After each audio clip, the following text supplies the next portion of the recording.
Assalamualaikum warahmatullahi wabarakatuh.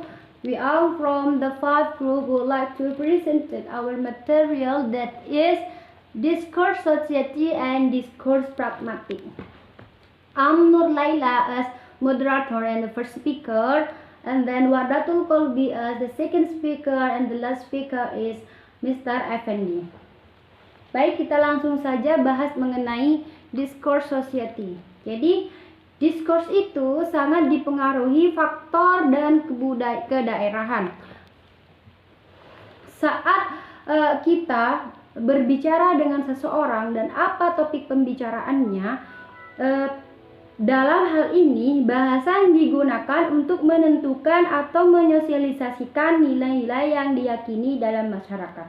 Jadi teman-teman, discourse itu sangat dipengaruhi oleh faktor sosial dan kedaerahan. Contohnya seperti ini. Ketika kita berbicara dengan atasan kita atau orang yang lebih tua, guru dan lain sebagainya, tentu kita akan mempertimbangkan pemilihan diksi yang akan kita gunakan. Berbeda ketika kita berbicara dengan teman yang pemilihan diksinya itu serampangan. Nah, bukan hanya hal itu, ketika kita berbicara dengan orang yang berbeda daerah, otomatis berbeda budaya dan bahasanya, kita harus benar-benar mempertimbangkan hal itu. Bisa jadi kata yang kita gunakan itu kata-kata kasar dalam daerah tersebut.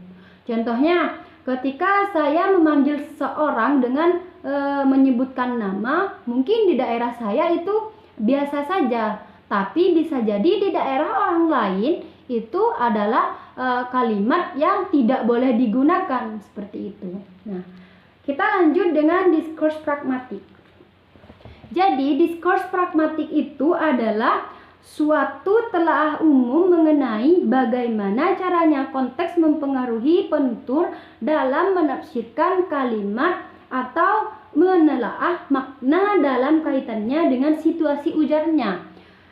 Jadi, pragmatik itu merupakan cabang ilmu linguistik yang menjelaskan mengenai ujaran yang terkait dengan konteks. Contohnya seperti ini. Panas ya sekarang. Panas ya sekarang. Nah, kalimat tersebut bukan hanya kalimat tersebut bisa jadi bukan sebuah informasi atau pertanyaan, akan tetapi ada makna yang terkandung dalam kalimat tersebut. Contohnya penutur meminta air atau meminta untuk dihidupkan kipas seperti itu contohnya.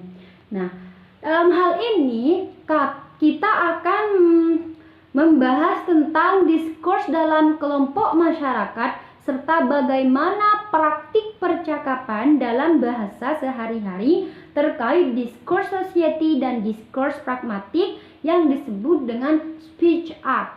Nah, speech art itu sendiri ada beberapa bagian yang akan dijelaskan langsung oleh pemateri kedua.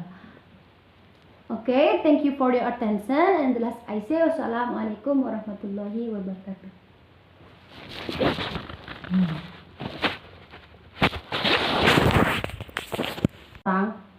Panas ya sekarang.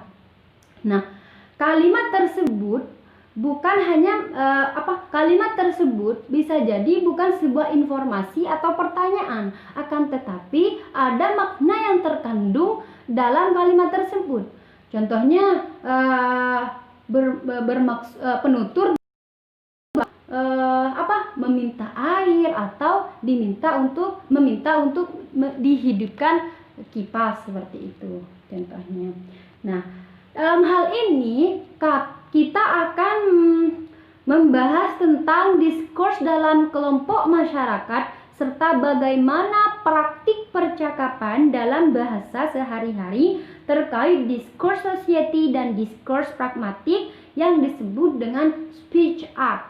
Nah, speech art itu sendiri ada beberapa bagian yang akan dijelaskan langsung oleh pemateri kedua. Okay, thank you for your attention, and the last I say wassalamualaikum warahmatullahi wabarakatuh. My name is Wardatul Kolbi. I will continue the material from the first speaker. Okay, speak up, speak act have 5 types. The first is representative. Representative is speak art that bind speaker to the truth of what he said. Yang artinya representatif yaitu tindak tutur yang mengikat penuturnya kepada kebenaran atas apa yang dikatakannya.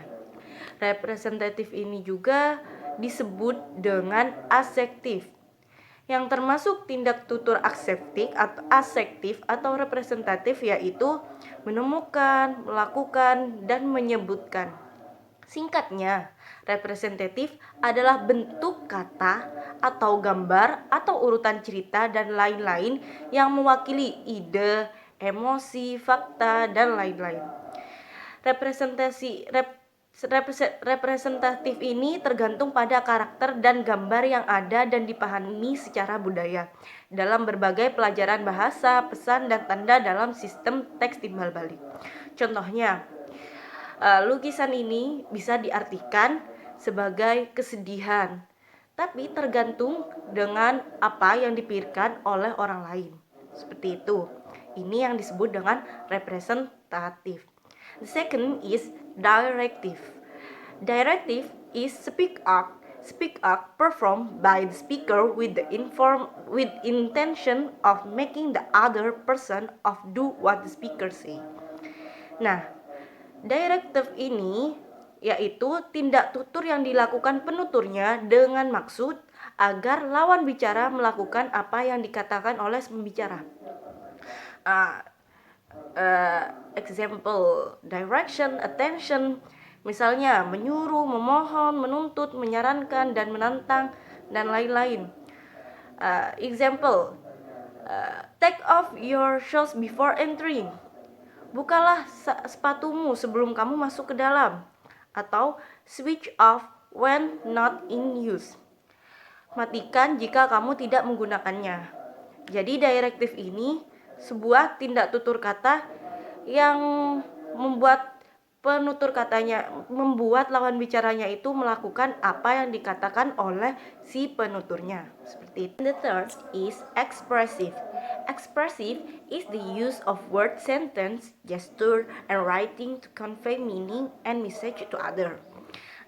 Ekspresif yaitu penggunaan kata kalimat, isyarat, dan tulisan untuk menyampaikan makna dan pesan kepada orang lain. Jadi yang dimaksud dengan ekspresif yaitu kita mengatakan atau kita mengucapkan sesuatu disertai dengan tindakan atau suatu gestur. Contohnya, terima kasih atau kamu tidak boleh melakukan seperti ini. Nah, itu kita mengucapkan sesuatu disertai dengan gestur. Materi selanjutnya akan dilanjutkan oleh pemateri yang ketiga dan sekaligus pemateri yang terakhir. Assalamualaikum warahmatullahi wabarakatuh. Thank a lot to my lecturer, Miss In, and to all my friend. We are fifth group. We want to presentation about this course, and this material about speech aids commissive. And before I presentation, I would like combination of my communication between Indonesian and English language. So, jadi perlu kita ketahui bahwa tindak tutur permisif ini ya sangat familiar sekali dalam kehidupan kita sehari-hari, ya. Sangat familiar sekali. Jadi bagaimana kita itu melakukan sebuah informasi dan melakukan kegiatan-kegiatan yang pernah kita lakukan dalam kehidupan aktivitas sehari-hari kita. Nah, maka dari itu saya akan menjelaskan ya bagaimana definisi mengenai tindak tutur komisif. Nah, tindak tutur komisif ini yaitu tindak tutur yang mengikat penuturnya ya untuk melaksanakan apa yang diperlukan penuturnya. Nah, jadi jelas bahwasanya penutur ini melakukan sebuah komunikasi ya untuk melaksanakan apa yang diperlukan ya dari entah itu sesuatu hal maupun lain sebagainya.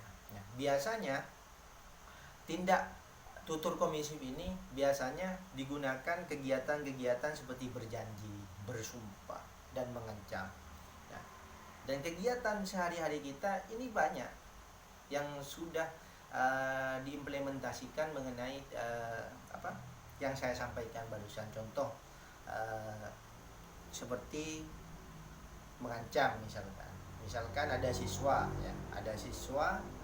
yang berantem misalkan. Nah, bagaimana penutur posisinya ini siswa dan guru ya, bagaimana guru ini bisa menuturkan tindakan melalui komisif ini, yaitu dengan cara apa yang disampaikan terhadap guru ini untuk bisa sama-sama menerima dari siswa yang berpolemik itu sendiri, begitu. Jadi itu sifatnya misalkan mengancam ya, begitu. Saya contohkan ya di sini ya.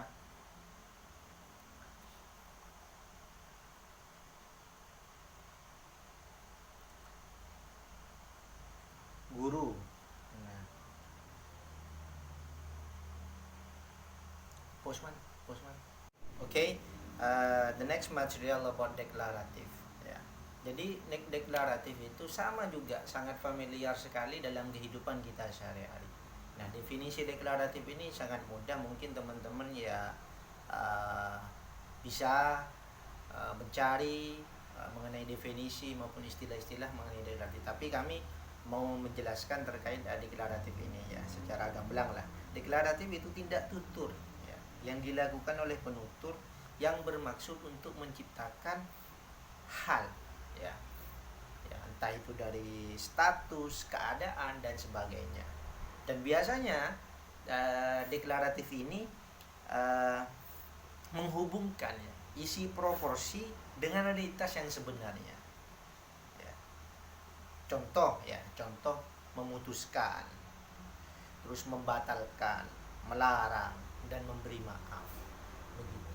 Jadi sifat-sifat yang kita lakukan setiap hari yang saya sambungkan dengan contoh deklaratif ini ya sangat familiar sekali, dan cenderung kita pernah melakukan komunikasi maupun sikap emosi meyakinkan dan mempengaruhi mengenai apa yang saya jelaskan barusan. Jadi ini membuktikan bahwa deklaratif ini sangat penting kita pahami dan aplikasikan secara baik dan benar. Ya. Seperti saya contohkan lebih spesifik lagi ya mengenai deklaratif. Nah, deklaratif ini contoh ada seorang guru dan siswa. Siswa itu bertanya sama gurunya, "Bu guru, kalau ngasih infak di masjid setiap hari Jumat itu seperti apa Ibu guru?"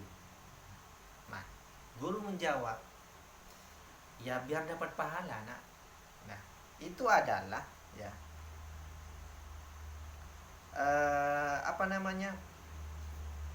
sifat deklaratif antara guru dan murid ya, begitu. Mungkin sifat-sifat begitu yang saya berikan contoh itu cara memutuskan. Jadi apa yang kita jelaskan di kelompok kami ini sangat memberikan pemahaman bahwa tutur kata yang baik itu bagaimana kita memberikan informasi secara akurat, secara benar, dan mengendalikan sikap emosi kita. bagaimana kita bersosialisasi, bagaimana kita bisa berkomunikasi. Nah, mungkin hal-hal yang positif yang kita cerna dalam material ini kita bisa diaplikasikan dalam kehidupan sehari-hari ketika kita menjadi guru, menjadi apapun itu bisa bermanfaat dengan baik di lingkungan sekitar kita. Okay, that's all what I can deliver for you. If you find any mistake in my presentation, I beg your pardon and pardon me. And the last I say, Assalamualaikum warahmatullahi wabarakatuh.